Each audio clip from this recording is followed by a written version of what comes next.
So I think it's important. So what I'm going to do in the little time we have left is kind of hit the planning of what you really need to consider. Some of the stuff that happened back in 2010, you probably need to be aware of it, but primarily what are we going to do now?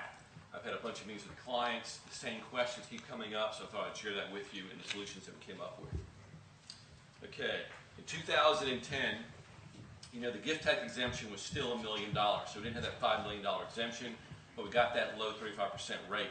The GST exemption went up to $5 million with a 0% rate. So the planning that was being done back in 2010 were GST type transfers, direct transfers to cause a tax and pay at a 0 rate, and the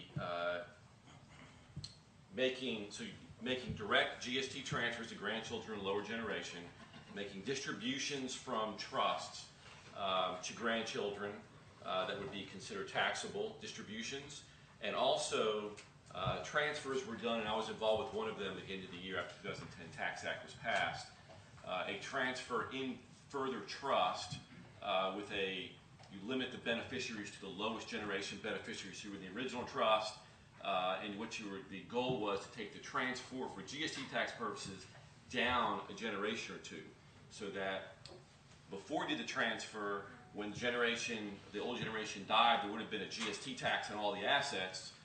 If you move the generation down, when the generation dies, there wouldn't be a generation skipping tax. And the transaction we were involved with saved millions of dollars. And so you may end up seeing that. If you weren't involved with those, there weren't that many of them. But you may end up seeing those down the road, so it's nice to be aware of what they were. So what are the issues that are out there?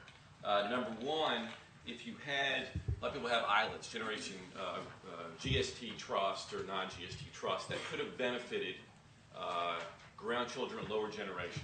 So the question was, say you had life insurance policy and an ILAT. The question was, should you make a gift to that trust last year before the act? And the answer was, for most people, no, don't make a gift if you intend to be GST exempt, because we didn't know what the rules were going to be, and it could have been a nightmare from a tax perspective. And so what we had recommended to our clients was if you didn't have assets already in the trust, to make the insurance premium payments, then make a loan to the trust. So after the 2010 Tax Act happened, we basically told our clients, repay the loans, say the loan was a gift, or in 2011 or after, you can make other gifts to the trust, they can pay the loans back, but you can go ahead and clear those off the books. That's number one. Number two is, and I did not have any of these in my practice, but some people wanted to lock in. I recommended this to a lot of people, we didn't get any done. Make very large gifts before the 2010 Tax Act happened in order to lock in the 35% gift tax rate. And just so you know, because we're going to be repeating this, the 35% gift tax rate is even better than it looks, because if you pay a gift tax, you don't pay gift tax or estate tax on the gift if you live 3 years. So the effective equivalent estate tax rate, if you pay gift tax, is about 26%. So normally you would pay estate tax at 55%, and for the very wealthy, 10 million up, it would have been 60%. You could pay effectively at 26%. So a lot of people were, especially the wealthier, being advised, go ahead and make a big gift. Some of those people may have what I call gifter's remorse after the 2010 Tax Act, and they want to get rid of that gift and get it back.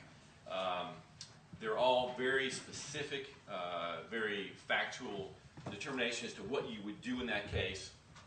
My recommendation is leave it alone, but if they don't, you may have to go, there may be some way to get that transaction undone or modified in some way to make them happy again.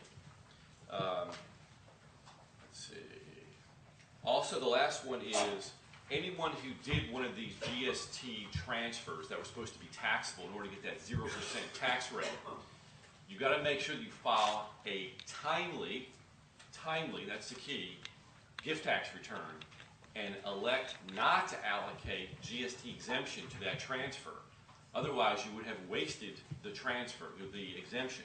You want to be taxable and pay a 0% rate. Otherwise, it wouldn't work. That's 2010.